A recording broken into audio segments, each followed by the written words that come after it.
ďakujem za 202,5 tisíca vašich hlasov, ktorými ste vo voľbách vyjadrili svoju dôveru osobnostiam a programu KDH. Budeme silným hlasom konzervatívnych a kresťanských voličov v Národnej rade. Uisťujem vás, že KDH bude aj naďalej tak, ako vždy, jasne stáť na strane spravodlivosti a práva. Teraz si vyhrnieme rukávy a púšťame sa do nášho úsilia, aby sa ľudia na Slovensku mali lepšie.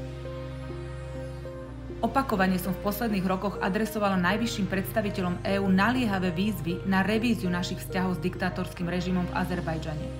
Je neakceptovateľné, aby EÚ vzhľadom na súčasnú bezprecedentnú situáciu v Náhornom Karabachu stále považovala Azerbajdžan za strategického partnera. Ak by EÚ pristupovala k zahraničnej politike principiálne, nemohla by zmluvu o strategickom partnerstve ani len uzavrieť.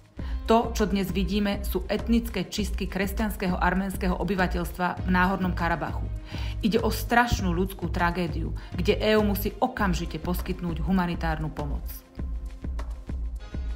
Zasadzujem sa za to, aby pre držiteľov Európskeho preukazu osôb so zdravotným postihnutím členské štáty čo najviac rozšírili rozsah zvýhodnení, a to napríklad v oblasti cestovania, vstupného do rôznych zariadení či asistenčných služieb. V tomto duchu som moje priority komunikovala aj Európskej komisii.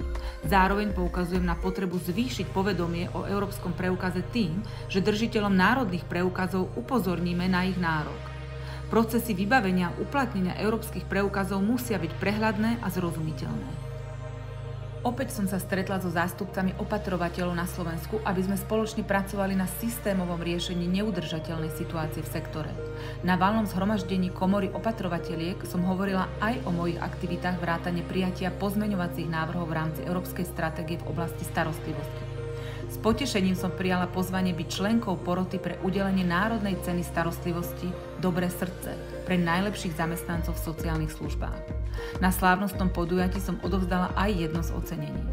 Milé opatrovateľky a opatrovatelia, vážim si vašu náročnú prácu a ďakujem vám.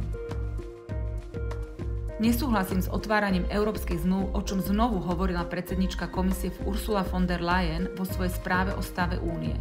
Dlhodobo komunikujem, že v čase závažných vonkajších a vnútorných víziev, ako je napríklad vysoká inflácia, drahé potraviny a energie, vojna na Ukrajine, hrozby zo strany Číny v súvislosti s našou závislosťou či úpadkom konkurencieschopnosti európskych firiem, považujem za absurdné zaoberať sa touto otázkou. Brusel dnes nepotrebuje žiadne nové kompetencie. Je kľúčové správne používať tie, ktoré už má. Na druhej strane však oceňujem, že von der Leyen oznámila zámer preskúmať zavedenie ciel na ochranu európskych výrobcov pred čínskym dovozom lacnejších elektrických vozidiel.